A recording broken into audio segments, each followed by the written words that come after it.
Now, as we have been discussing, President Trump's tariffs are prompting radical changes for American business owners, like Debbie Way Mullen, the founder of a coffee company rooted in Vietnam, and Sarah Lafleur, who owns a clothing brand which relies on overseas factories. They speak now to Michelle Martin about what this has done to them.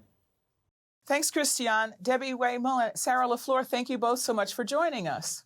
Thank you for having me, Michelle. Thank you so much. So the reason we called you both is that you have been affected by these promised, threatened tariffs. Both of you are entrepreneurs. Both of your businesses are established. So before we get into that, why don't you just start by telling us why you're in the business that you're in?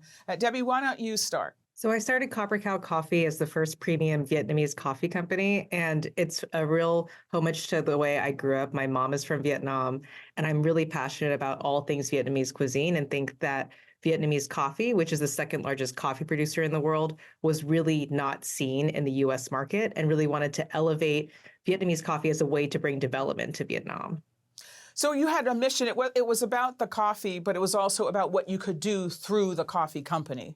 Exactly. Right? So before I worked before Copper Cow Coffee, I worked at the World Bank, focused on international development and how to bring better economic opportunities to Vietnam. Interesting. Sarah, what about you? You also have a story that you've shared on your website about why you started your business.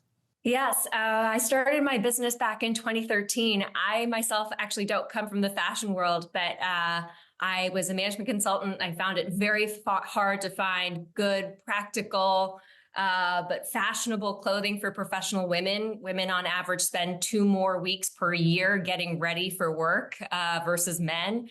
And I really wanted to tackle that challenge. I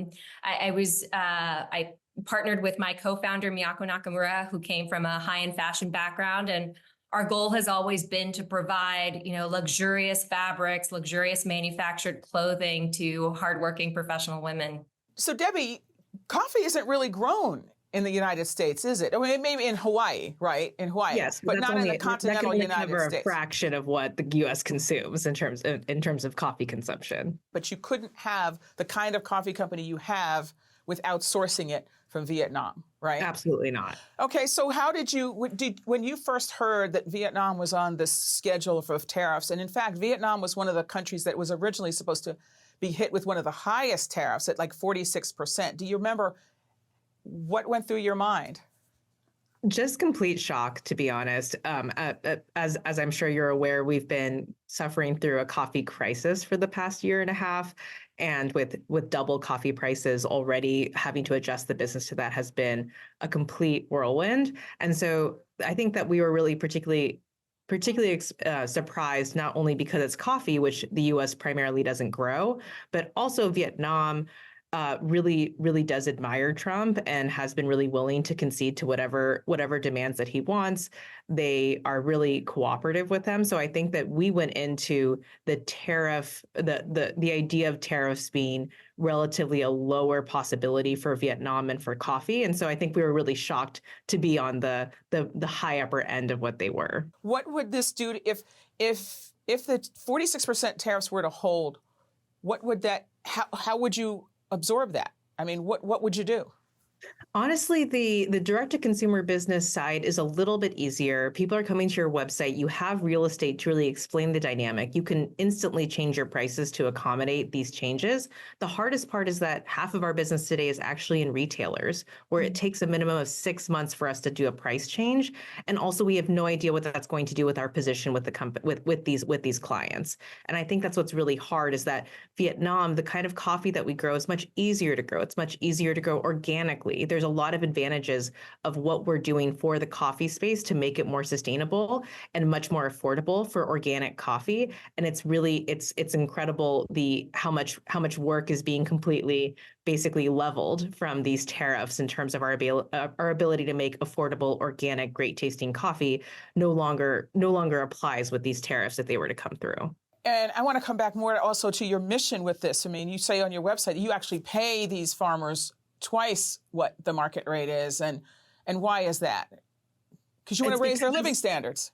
Yeah, and it's also just because the kind of coffee that Vietnam grows is Robusta coffee, which has historically not been treated as well in its processing and its cultivation. And we've proven that if you put much more care into the processing and the way that it's grown, it can create a delicious cup of coffee. And not only that, it really can make it a very much more sustainable through organic farming because it's so much more pest resistant. What's been really hard is that we've done a lot of also investment into the farms, into the processing, into the manufacturing to make organic and the grade of coffee that we have possible on the premise that it will be much cheaper in the long term for our customers to have organic coffee, and the tariffs erode those savings, right? Oh. And so then no longer are we going to be a competitive product with what we've been working on for the last several years. Sarah, let's go to you. You're a New York-based company. So, New York used to be, it's still a fashion capital, but a lot of the fashion shoes, clothes are manufactured in China. Why is that? When we started our business, we actually did manufacture in the garment district right here in New York City. And even compared to when I started the business in 2013, the garment district has shrunken dramatically. We manufactured a lot of our clothes until 2017 in New York City. And really, as the business grew, which was wonderful, we had no choice actually but to leave a lot of our partners in New York City. And at the same time, they were also losing business. And so they were starting to shut down. And so really, I want to say since 2018, we've been mostly 100%, manufacturing overseas. China has been just an amazing source of manufacturing. Their skill level is so high. The craftsmanship, it takes really generations to create good sewers. Everyone thinks that clothing, some part of it must be automated. And yes, there is some machinery involved, but every single thing that you are wearing, someone is sitting behind the sewing machine, putting those pieces of fabric together. And that's not just a skill you can develop overnight. Even some of the best sewers in New York City who still remain, they're in their 70s and they don't have anyone to pass it down to.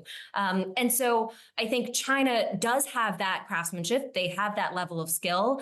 And honestly, when we moved some of our manufacturing out to New York, from New York City to China, we were surprised by the level of quality that we were getting. The argument the administration is making is that the whole point of this, they say, is to reshore these industries. How long would it take, from your experience, to reshore your operations, assuming it could be done in a way that you could sustain your business? It's obviously not impossible. It would take a ton of infrastructure from the government. Even the factory spaces that you see in the garment district are tiny compared to the tens of thousands of square footage that you have in factories in China and Vietnam. And then you've got generations of sewers training the next generation.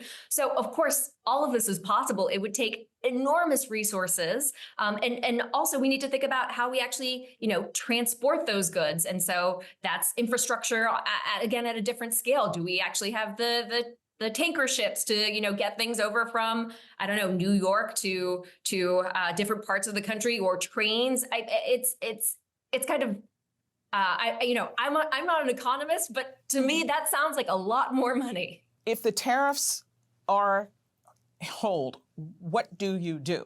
It has been total chaos with our partners, both in Vietnam and China, but specifically in China. My May collection is 90% evaporated overnight because we cannot afford to bring in goods from China. Wow. Wait, let me understand Yes. this. You literally have a collection that you cannot afford to bring in. Correct. I mean, from a cash flow perspective, too, I think that's the other thing people don't quite understand when they say, well, just raise prices.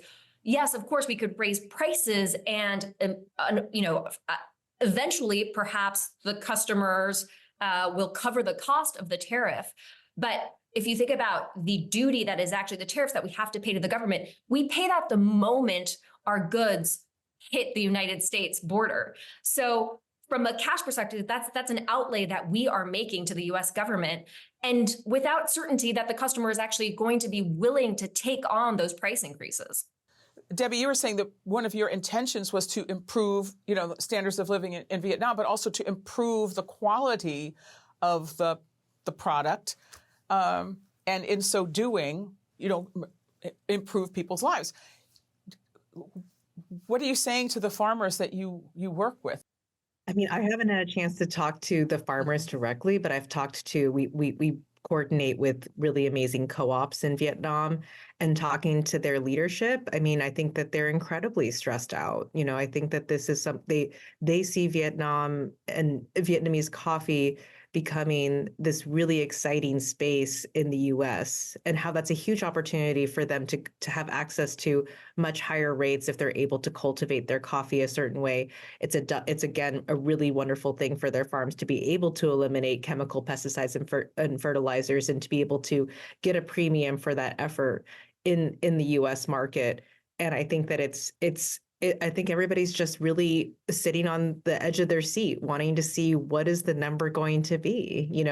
Is it going to be 10? Is it going to be 46? Is it going to be 0? Because coffee becomes exempt. We really have no idea what's going to happen, and know that what we're facing is not being taken into account in this trade war. And so we just have to really be able to plan whatever happens to the businesses. Sarah, if you can't afford to bring these goods in, what's going to happen to the company? It's a really good question. Honestly, I've been grappling with just what the reality looks like for my business.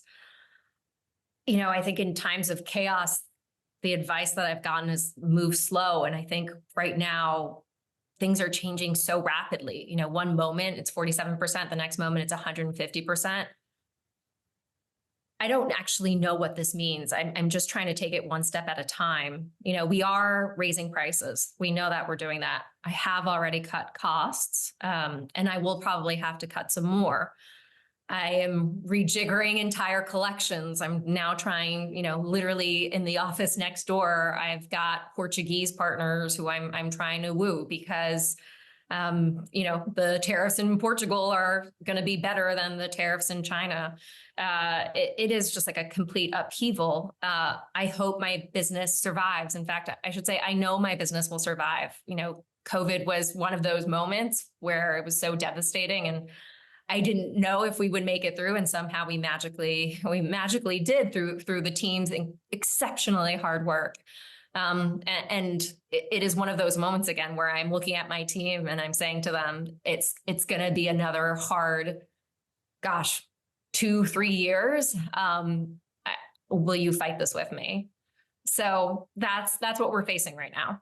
Just a few days ago, the administration decided to exempt certain products from these tariffs, mainly, electronics. And Sarah, when you heard that, like what went through your mind? Did you feel some kind of way about that? Like, why that and not this?